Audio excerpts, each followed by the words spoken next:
In the same breath, counsel for the defense submitted that the fact that when the accused approached the toilet, he had the intention to shoot to protect himself did not imply that the accused intended to shoot without reason.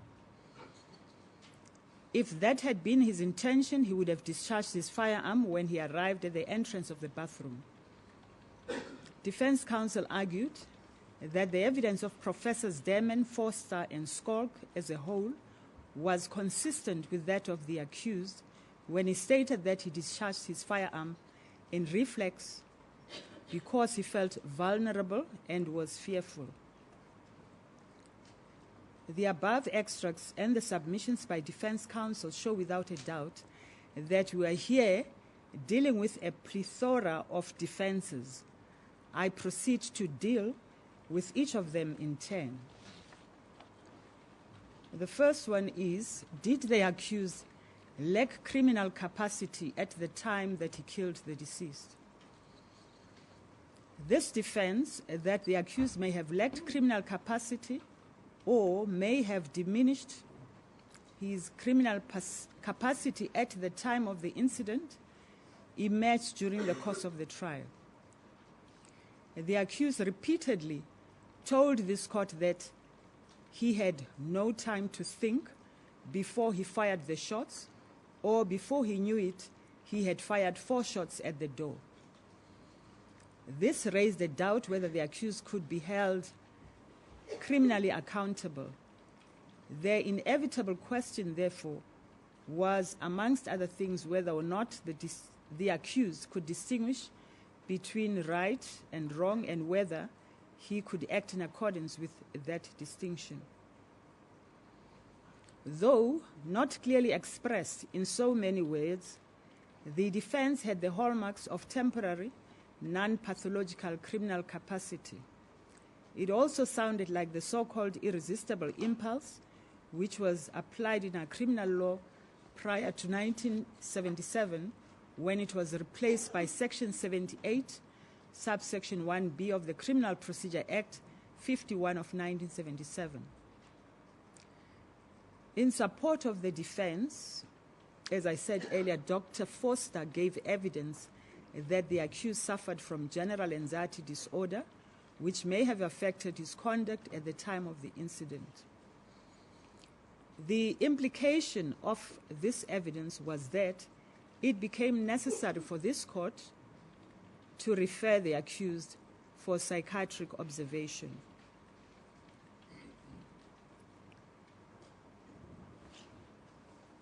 Referral for observation in terms of Section 78(2) of the Criminal Procedure Act 51 of 1977. Following an order referring the accused for psychiatric observation, a panel of experts was appointed. These were 3 psychiatrists, namely Dr. Kotze, appointed to assist the state, Dr. Fine to assist the defense, and Dr. Pistorius to assist the court. In addition, a psychologist, Professor Scholes, was also appointed to assist. The psychiatrists compiled a joint report where they noted their findings. The report was submitted to the court and marks Exhibit PPP. The relevant portion of this exhibit is to be found in paragraph 6C, which reads thus, I quote, "At the time of the alleged offenses, the accused did not suffer from a mental disorder or a mental defect that affected his ability to distinguish between rightful or wrongful nature of his deeds, and a mental disorder or mental defect did not affect his ability to act in accordance with the said appreciation of the rightful or wrongful nature of his deeds, close quote.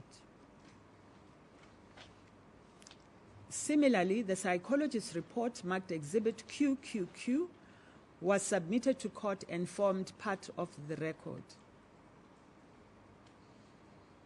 The relevant part of the record is on page 31, paragraph 6.1 and 6.2, which reads thus, I quote, 6.1, Mr. Pistorius did not suffer from a mental defect or mental illness at the time of the commission of the offense that would have rendered him criminally not responsible for the offenses charged. Mr. Pistorius was capable, that is 6.2, was capable of appreciating the wrongfulness of his act and or acting in accordance with an appreciation of the wrongfulness of his acts. Both state and defense counsel indicated to the court that they accepted the findings as set out on Exhibit PPP and Exhibit QQQ.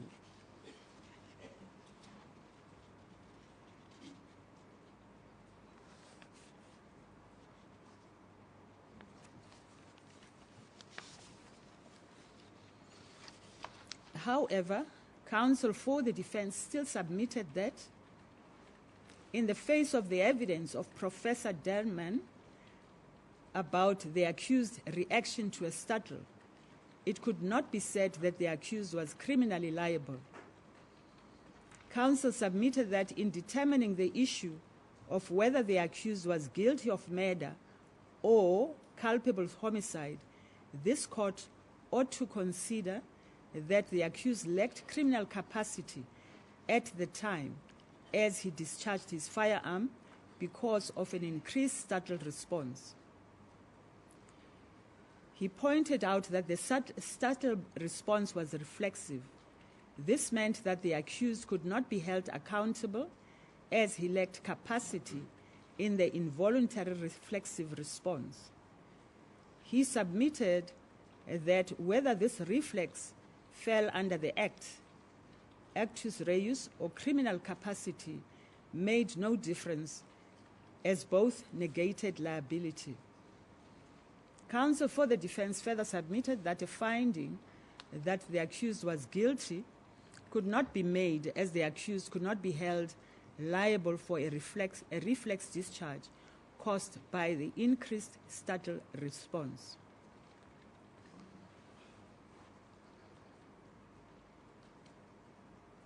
I disagree with this submission. There is a huge difference, as submitted by State Counsel, between a reflex action and involuntary action. The latter concept has the hallmark of a defense of non-pathological insanity, as it gives the impression that the accused had no control over his action when he fired the shots at the door. That this cannot be is clear from the steps that the accused took from the moment he heard the sounds of the window opening to the time he fired the 4 shots. There was no lapse of memory or any confusion on the part of the accused. On his own version, he froze, then decided to arm himself and go to the bathroom. In other words, he took a conscious decision. He knew where he kept his firearm, and he knew where his bathroom was. He noticed that the bathroom window was open, which is something that confirmed his correctness about having had the window open earlier. This is inconsistent with lack of criminal capacity. In any event, the experts have already pronounced on this defense, and this court has not been given any reason not to accept their evidence. Having regard to expert evidence and the evidence as a whole, this court is satisfied that at the relevant time, the accused could distinguish between right and wrong, and that he could act in accordance with that distinction. It is also clear that the defense of non-pathological insanity has no foundation.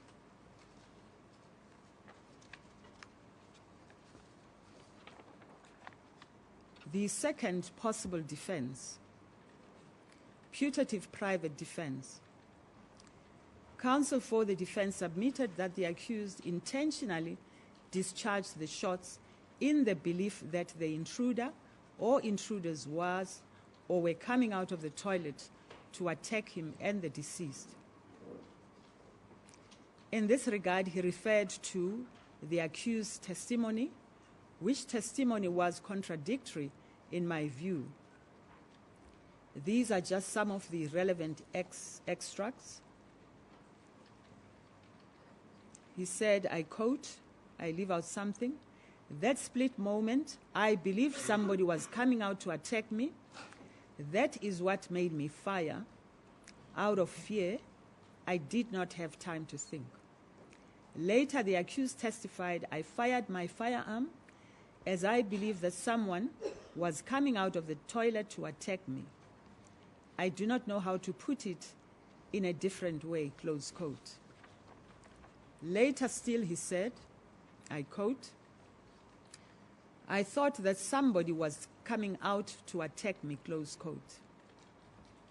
In the same breath, the accused stated, I quote, "I never intended to shoot anyone. I got a fright from a noise," close quote. Open quotes, "I did not shoot at anyone. I did not intend to shoot at someone.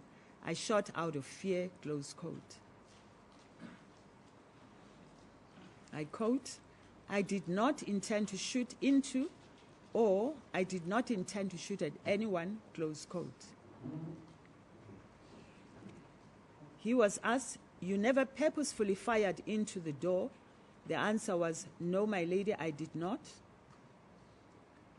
The question, "So you never wanted to shoot at robbers, intruders, coming out of the toilet?" The answer was, "That is correct," close quote. The essence of the accused's defense is that he had no intention to shoot at anyone, but if it was found that there was such an intention, then he shot at what he, I quote, "perceived as an intruder coming out to attack me," close quote. Counsel for the state correctly, in my view, submitted that if the accused never intended to shoot anyone, he cannot rely on a defense of putative self-defense. As stated above, in evaluating putative defense, the court will apply a subjective test as opposed to an objective test, which is used in determining self-defense. In the present case, the accused's version is that he had no intention to shoot at anyone, let alone the deceased. Yet, on his own version, the accused armed himself with a loaded firearm and approached what he thought was danger with the firearm ready to shoot. It would be absurd, for instance, to infer from the accused's conduct that he was going to hit the intruder over the head with it, as he could have easily used a cricket bat for that purpose. This strange conduct of the accused was explained by Professor Damon as a fight as opposed to a flight response. This court accepts that the accused is a fight rather than a flight reaction person, as Professor Damon testified. This court also accepts that a person with an anxiety disorder, as described by Dr. Foster, would get anxious very easily, especially when he's faced with danger. It is also understandable that a person with a disability, such as that of the accused, would certainly feel vulnerable when faced with danger. I hasten to add, however, that the accused is not unique in this respect. Women, children, the elderly, and all those with limited mobility would fall under the same category. But would it be reasonable if, without further ado, they armed themselves with a firearm when threatened with danger? I do not think so, as every case would depend on its own merits.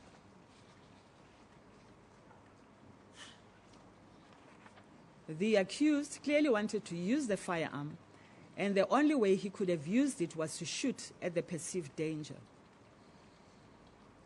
The intention to shoot, however, does not necessarily include the intention to kill. Depending on the circumstances of each case, an accused may be found guilty of Dolus eventualis or culpable homicide. In this case, there's only one essential point of dispute, and it is this: did the accused have the required mens rea to kill the deceased when he pulled the trigger? In other words, was there intention? The essential question is whether, on the basis of all the evidence presented, there is a reasonable doubt concerning the accused's guilt. The onus of proof in a criminal case is discharged by the state if the evidence establishes the guilt of the accused beyond reasonable doubt. The corollary is that he or she is entitled to be acquitted, that is, the accused, if it is reasonably possible that he or she might be innocent. In brackets C, S versus Van der Meyden, 1999, Volume 2, SA 79, capital W in brackets. In the same case, the court warned against the danger of examining the version of the accused in isolation for purposes of either convicting or acquitting. The court emphasized the importance of looking at the evidence as a whole and not piecemeal, and then proceeded.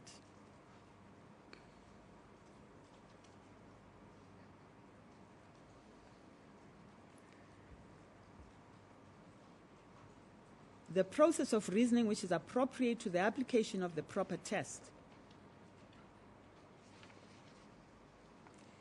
In any particular case will depend on the nature of the evidence which the court has before it. What must be borne in mind, however, is that the conclusion which is reached, whether it be to convict or to acquit, must account for all the evidence. Some of it might be found to be false, some of it might be found to be unreliable, and some of it might be found to be only possibly false or unreliable, but none of it may simply be ignored.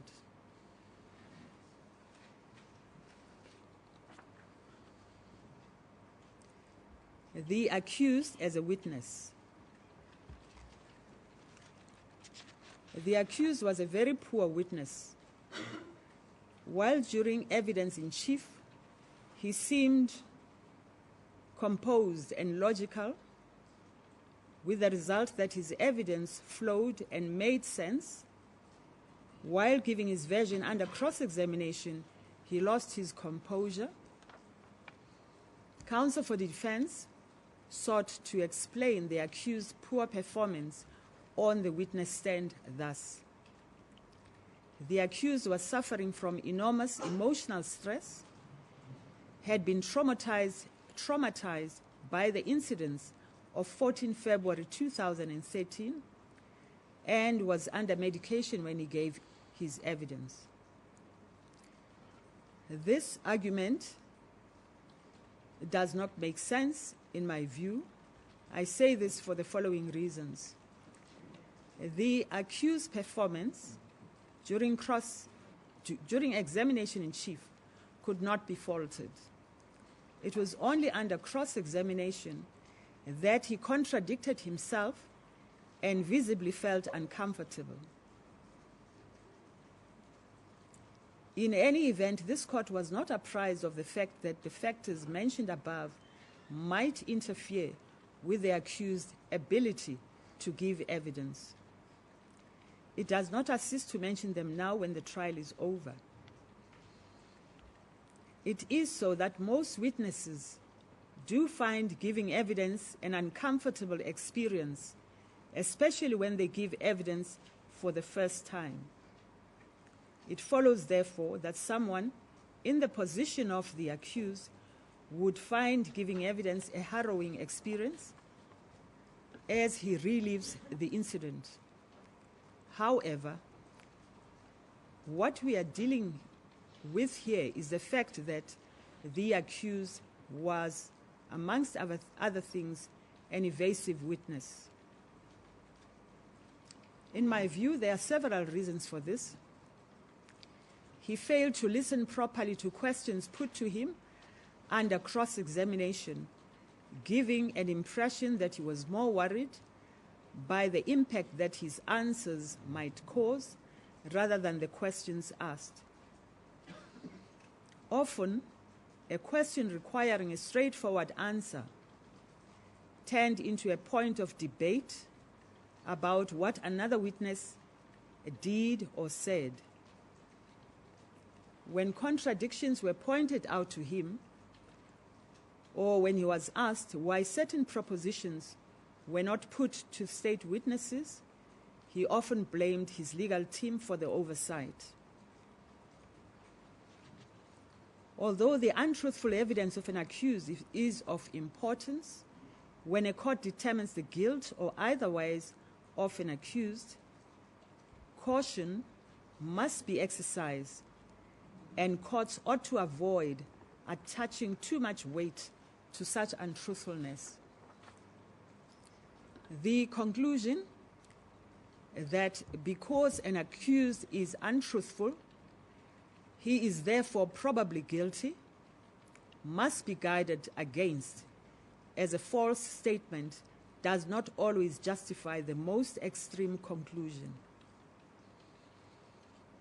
In the present case, the deceased was killed under very peculiar circumstances. There are indeed a number of aspects in the case which do not make sense, such as why the accused did not ascertain from the deceased when he had the window open whether she too had heard anything. Why he did not ascertain whether the deceased had heard him, since he did not get a response from the deceased before making his way to the bathroom. Why the deceased, who was in the toilet and only a few meters away from the accused, did not communicate with the accused or phone the police as requested by the accused. This, the deceased could have done, irrespective of whether she was in the bedroom or in the toilet, as she had her cell phone with her. It makes no sense to say she did not hear him scream, "Get out." It was the accused's version that he screamed on top of his voice when ordering the intruders to get out. Another question is why the accused fired not one shot, but 4 shots before he ran back to the bedroom to try to find the deceased. These questions shall unfortunately remain a matter of conjecture. What is not conjecture, however, is that the accused armed himself with a loaded firearm when, on his own version, he suspected that an intruder might be coming in through the bathroom window. He was not truthful when asked about his intentions that morning, as he armed himself with a lethal weapon. The accused was clearly not candid with the court when he said that he had no intention to shoot at anyone, as he had a loaded firearm in his hand ready to shoot. However, as stated above, untruthful evidence does not always justify the conclusion that the accused is guilty. The weight to be attached thereto must be related to the circumstances of each case. In brackets, SABC 1985, Volume 1, SA 590, in capital A in brackets. There is also the question of onus. No onus rests on the accused to convince this court of the truth of any explanation that he gives. If he gives an explanation, even if that explanation be improbable, the court is not entitled to convict unless it is satisfied not only that the explanation is improbable, but that beyond any reasonable doubt it is false. If there is any possibility, therefore, of his explanation being true, then he is entitled to his acquittal. See in brackets, see Difford, 1937, capital A, capital D, 370, close brackets. The onus is on the state throughout to prove beyond reasonable doubt that the accused is guilty of the offense with which he has been charged. Should the accused's version or evidence be found to be reasonably possible true, he would be entitled to his acquittal.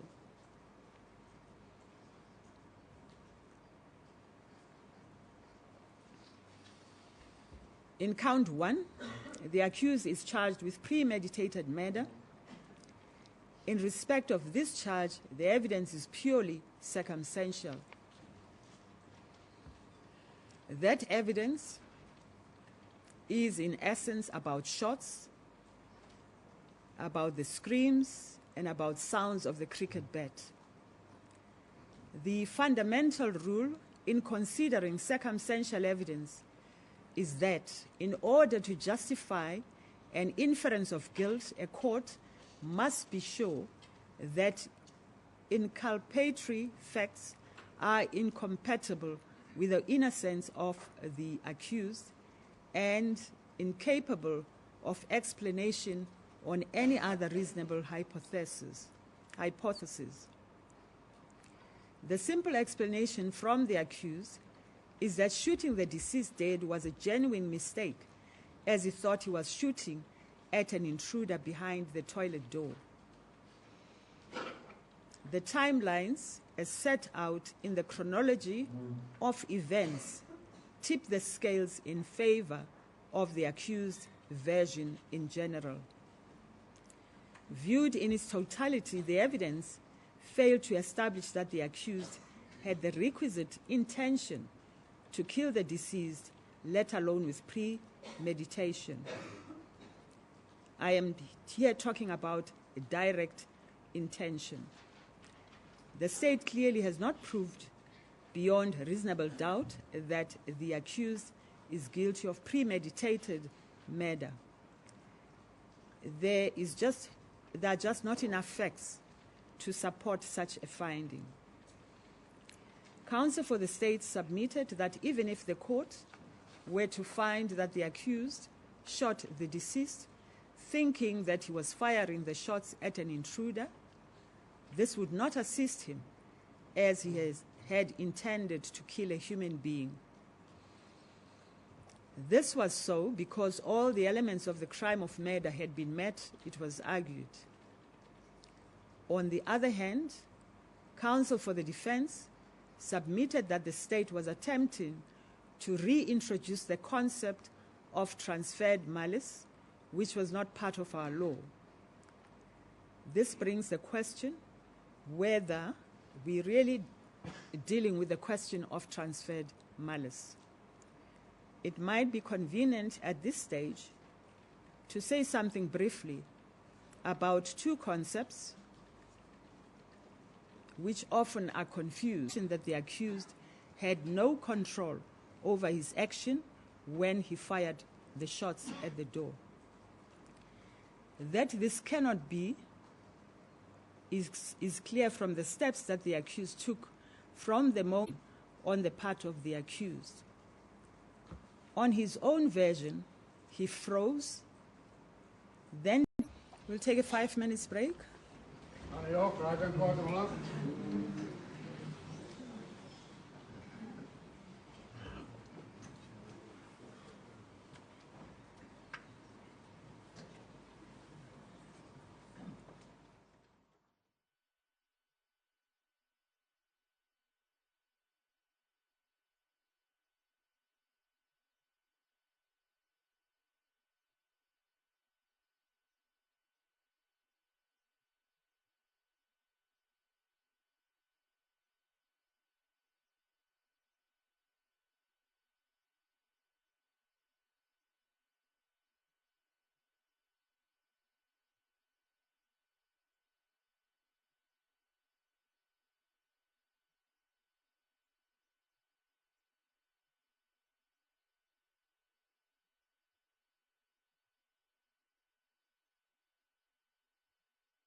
Davey, stand by.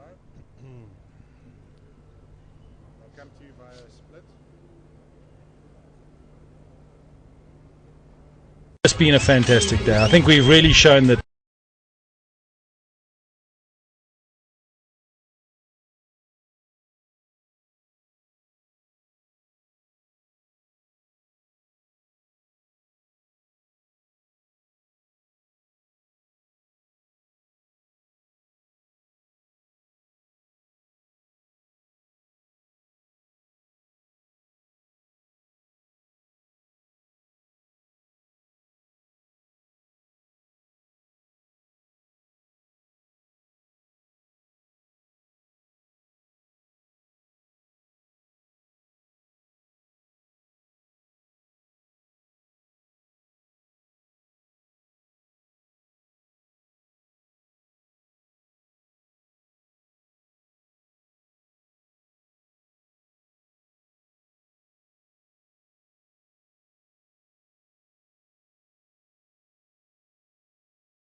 Aberratio ictus, in brackets, the going astray of the blow, close brackets. The aberratio ictus means the going astray of the missing blow or missing of the blow. In aberratio ictus, A intends to kill B but misses him and kills C. It follows that A has intention in respect of C only if he foresees or foresaw the possibility of C's death, in which event he would be guilty of murder, dolus eventualis, or for culpable homicide, if C's death was reasonably foreseeable, in which event he would be guilty of culpable homicide. On the other end, error in objecto occurs where A, intending to kill B, shoots and kills C, whom he mistakenly believes to be B. In these circumstances, A is clearly guilty of the murder of C. In brackets, C. Devet and Swanepoel, 142. J. R. L. Milton, A Stab in the Dark, A Case of Aberratio Ictus, 1968, page 85, SALJ, 115 at 118. See also Glenville Williams, 138, close brackets. A's intention is directed at a specific predetermined individual, although he is in error as to the exact identity of that individual. In other words, A intends to kill the individual irrespective of whether the name of the individual is B or C. There is thus, in the case of error in objecto, so to speak, an undeflected mens rea which falls upon the person it was intended to affect. The error as to the identity of the individual, therefore, is not relevant to the question of mens rea. It is so that the aberratio ictus rule derived support from two appellate division decisions, namely R versus Kuzwayo 1949, volume 3, 761, capital A in brackets, and R versus Koza 1949, volume 4, 555, capital A in brackets. In terms of the rule, then, because of A's intention to kill, A is guilty of the murder of C without the prosecutions having to establish an intention to kill C specifically. Recent case law, however, moved away from the ratio in Kuzwayo and Koza on the basis that that ratio was founded on the outworn doctrine of versari in illicita and could no longer be supported. The current South African law regarding criminal liability is set out in S versus Mchiza, 1970, volume 3, SA, page 747A. On page 752, Holmes J.A. explains the legal position as follows. I quote, I leave us something. Nowadays, criminal liability is not regarded as attaching to an act or a consequence unless it was attended by mens rea. Accordingly, if A assaults B and in consequence B dies, A is not criminally responsible for his death unless A, he foresaw the possibility of resultant death, yet persisted in his deed, reckless whether death ensured or not, or B, he ought to have foreseen the reasonable possibility of resultant death. In A, the mens rea is the type of intent known as dolus eventualis, and the crime is murder. In B, the mens rea is culpa, and the crime is culpable homicide, close quote. My view is that we are here not dealing with aberratio ictus, as there was no deflection of the blow. It would therefore serve no purpose to say anything more about it. We are clearly dealing with error in objecto or error in persona, in that the blow was meant for the person behind the toilet door who the accused believed was an intruder. The blow struck and killed the person behind the door. The fact that the person behind the door turned out to be the deceased and not an intruder is irrelevant. The starting point, however, once more, is whether the accused had the intention to kill the person behind the toilet door, whom he mistook for an intruder. The accused had intention to shoot at the person in the toilet, but states that he never intended to kill that person. In other words, he raised the defense of putative private defense. In S. versus De Oliveira, 1993, Volume 2, capital S, capital A, capital C, capital R, 59, in brackets, capital A, close bracket, at 63 and 64, a distinction was drawn between private defense as a defense excluding unlawfulness, which is judged objectively, and putative private defense, which relates to the mental state of the accused. In that case, Smallberger J.A. stated, I quote, "From a juristic point of view, the difference between these two defenses is significant. A person who acts in private defense acts lawfully, provided his conduct satisfies the requirements laid down for such a defense and does not exceed its limit. The test for private defense is objective. Would a reasonable man in the position of the accused have acted in the same way? In putative private defense, it is not lawfulness that is an issue, but culpability. ...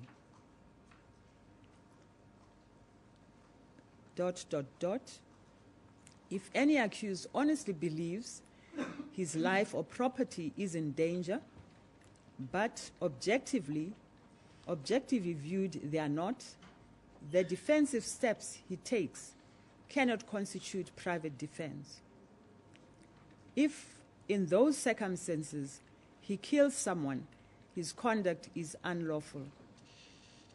His erroneous belief that his life or property was in danger may well, in brackets, depending on the precise circumstances, close bracket, exclude Dolus, in which case the liability for the person's death based on intention will also be excluded.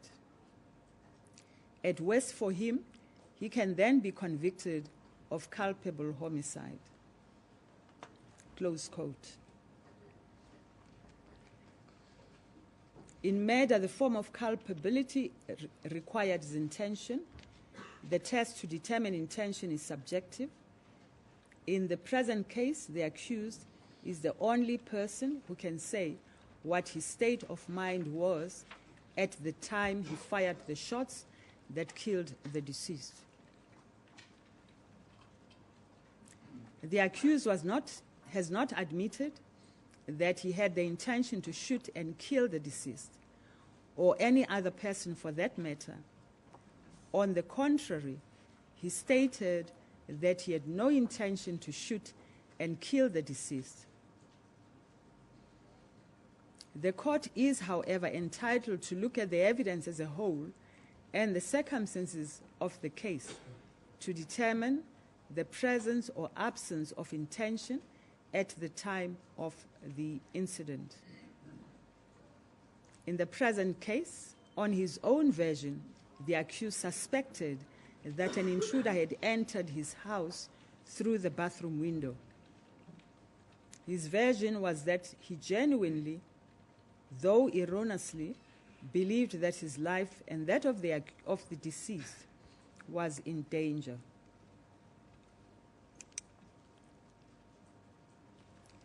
There is nothing in the evidence to suggest that this belief was not honestly entertained. I say this for the following reasons. The bathroom window was indeed open, so it was not his imagination at work when he thought he had the window slide open. He armed himself with a loaded firearm and went to the direction of the noise. He had a door slammed shut. The door toilet was indeed shut when he fired 4 shots at it after he heard a movement inside the toilet. On his version, he was scared as he thought the intruder was coming out to attack him. There is no doubt that when the accused fired shots through the toilet door, he acted unlawfully. There was no intruder. Instead, the person behind the door was the deceased, and she was dead. I now deal with dolus, eventualis, or legal intent. The question is, 1, did the accused subjectively foresee that it could be the deceased behind the toilet door? And 2, notwithstanding the foresight, did he then fire the shots, thereby reconciling himself to the possibility that it could be the deceased in the toilet? The evidence before this court does not support the state's contention that this could be a case of dolus eventualis. On the contrary, the evidence shows that from the onset, the accused believed that at the time he fired shots into the toilet door, the deceased was in the bedroom while the intruders were in the toilet. This belief was communicated to a number of people shortly after the incident. At 300 hours 19, the accused disclosed this to Johann Stander when he requested him to come quickly to his house. At 3:22, he told his version to Caris Viljoen on her arrival in the company of her father, Stander. A few minutes later, the same information was relayed to Dr. Stipp when he arrived at the accused house. And lastly, it was told to the police at about 4 o'clock in the morning the same day. Counsel for the defense correctly argued that it was highly improbable that the accused would have made this up so quickly and be consistent in his version, even at the bail application, before he had access to the police docket and before he was privy to the evidence on behalf of the state at the bail application.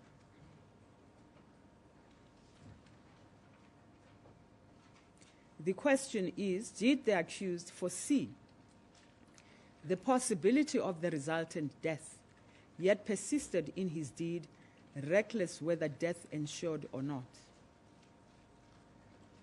In the circumstances of this case, the answer has to be no. How could the accused reasonably have foreseen that the shot he fired would kill the deceased? Clearly, he did not subjectively foresee this as a possibility that he would kill the person behind the door, let alone the deceased, as he thought she was in the bedroom at the time. To find otherwise would be tantamount to saying that the accused's reaction after he realized that he had shot the deceased was faked, that he was play acting merely to delude the onlookers at the time. Dr. Stipp, an independent witness who was at the accused's house minutes after the incident had occurred, stated that the accused looked genuinely distraught as he prayed to God and as he pleaded with him to help save the deceased. There was nothing to gainsay that observation, and this court has not been given any reason to reject it, and we accept it as true and reliable. It follows that the accused erroneous belief that his life was in danger excludes Dolus. The accused, therefore, cannot be found guilty of murder Dolus eventualis. That, however, is not the end of the matter, as culpable homicide is a competent verdict.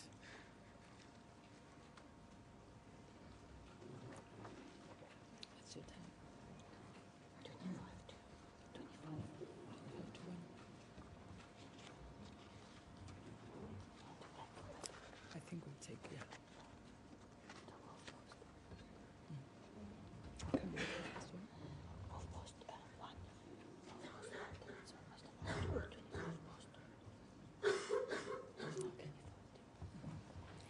We'll take an early lunch. Court will adjourn.